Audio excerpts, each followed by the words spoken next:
Ela é uma das teses de investimento mais controversas da atualidade. Eu vim hoje falar sobre Oi.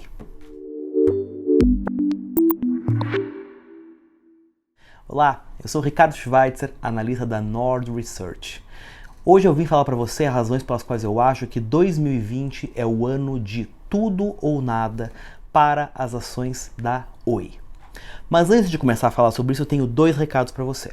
O primeiro é o recado padrão. Se você está chegando agora no nosso canal, se inscreva, ativa o sininho para receber as nossas notificações, não deixe de curtir esse vídeo e acompanhar todos os conteúdos que nós da Nord Research trazemos para você. O segundo recado, ele é muito específico dessa tese. Eu quero alertar você que nós estamos falando aqui de uma empresa em recuperação judicial. Ou seja, todas as precauções que você já toma naturalmente com relação à renda variável precisam ser redobradas nesse caso. Um processo de recuperação judicial e um processo de reestruturação como esse pelo qual passa a Oi é, pela sua própria natureza, extremamente difícil e com um risco relevante de insucesso.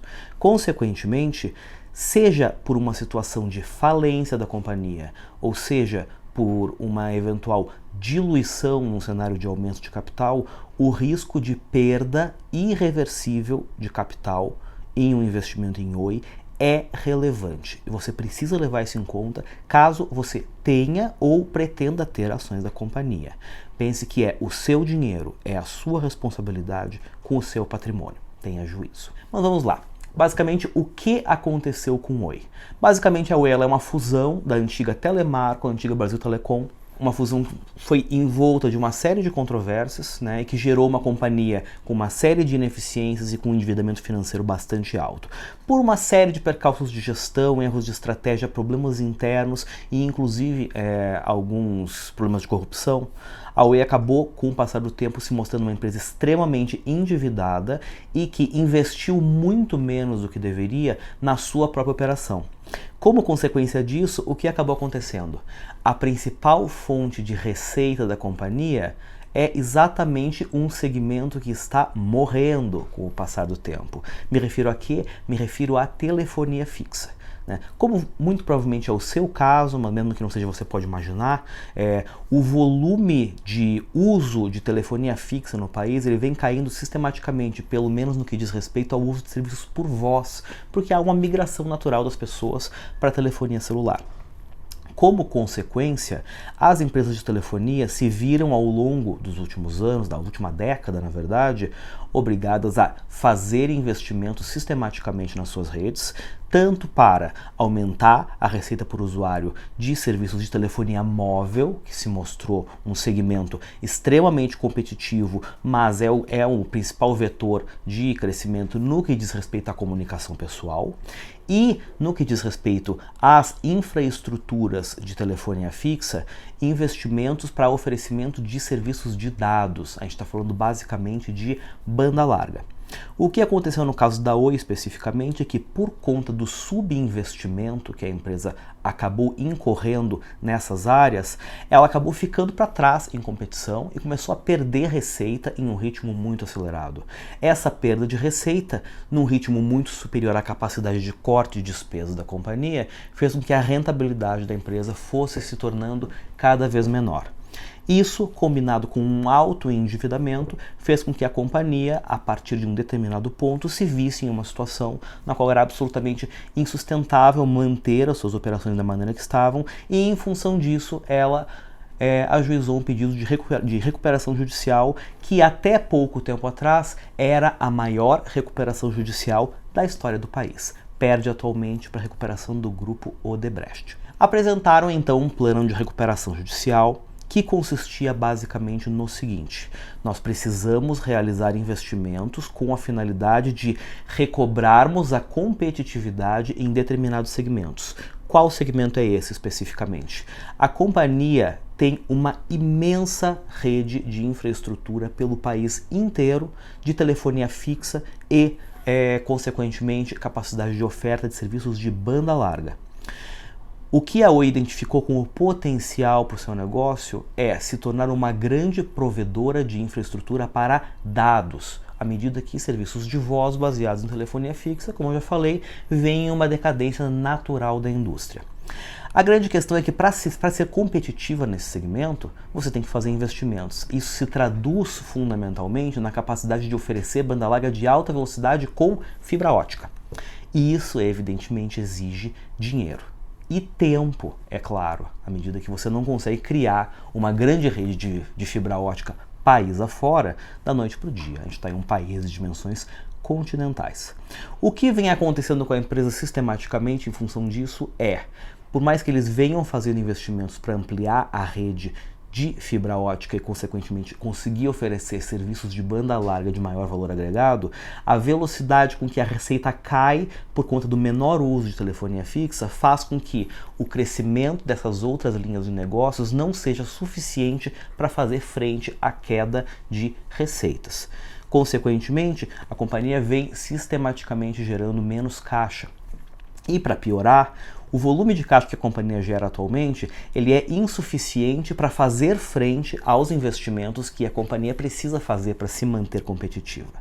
Essa é a situação da Oi no contexto da sua recuperação judicial.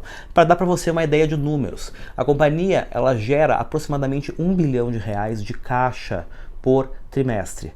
Só os investimentos que ela faz para conseguir tentar reavivar os seus negócios são da ordem de 2 bilhões de caixa por trimestre. E, consequentemente, só considerando geração de caixa versus investimentos, deixando de fora outras despesas relacionadas a despesas financeiras, etc., a gente já tem um desencaixe da ordem de R$1 bilhão por trimestre.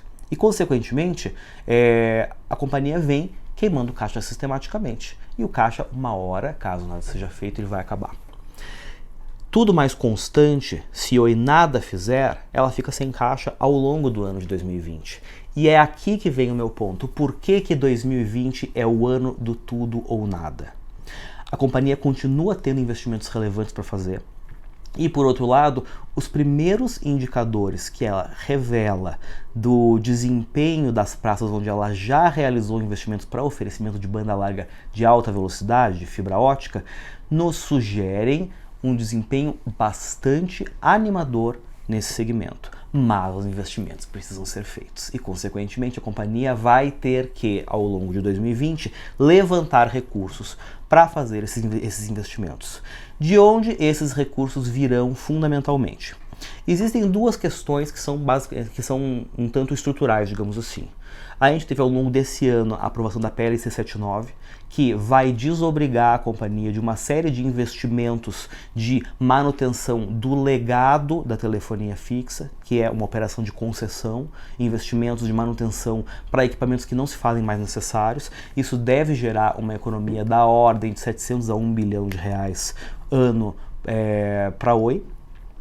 Por outro lado, a companhia tem ativos dos quais ela pode se desfazer. Os principais ativos dos quais ela pode se desfazer são uma participação de 25% numa telefônica angolana chamada Unitel. Essa é uma operação que nós acreditamos que possa render para a companhia algo da ordem de $1 bilhão, ou seja, um pouco mais de 4 bilhões de reais, considerando o câmbio atual. A venda de torres de celular, a venda de data centers e a venda de alguns outros ativos, como imóveis e outros ativos que não fazem parte do core business da companhia. A gente acredita que a Oi possa levantar alguma coisa da ordem de 6 a 7 bilhões vendendo esses ativos. E isso seria o suficiente, acreditamos nós, para a companhia continuar financiando ao longo do ano de 2020 os investimentos para a expansão da sua oferta de banda larga de alta velocidade. Além disso, existem outras opcionalidades em cima da mesa. Uma delas seria a venda da operação móvel, que a companhia não inclui no seu plano estratégico, mas que recentemente reconheceu é uma possibilidade aventada. Nós estimamos que a venda da Oi Móvel poderia render alguma coisa da ordem de 10 bilhões de reais. O ponto para o qual eu chamo a atenção de você é que tanto a venda dos ativos como Unitel e os outros ativos operacionais que eu mencionei anteriormente possibilitaria a companhia levantar caixa em montante suficiente para garantir a sua sobrevivência ao longo do ano de 2020 e continuar a execução da sua estratégia de investimento para a oferta de serviços de banda larga de alta velocidade. E considerando o desempenho que a companhia tem apresentado nas praças onde ela já realizou esses investimentos, nós acreditamos que, seguindo esse plano, é possível que a companhia chegue em meados de final de 2020, começo de 2021, enxergando um princípio de inflexão no seu comportamento de receitas. Ou seja, se a companhia conseguir levantar recursos através da venda de ativos ao longo do ano de 2020, esse pode ser o ano de virada de Oi. Essa é uma tese extremamente difícil.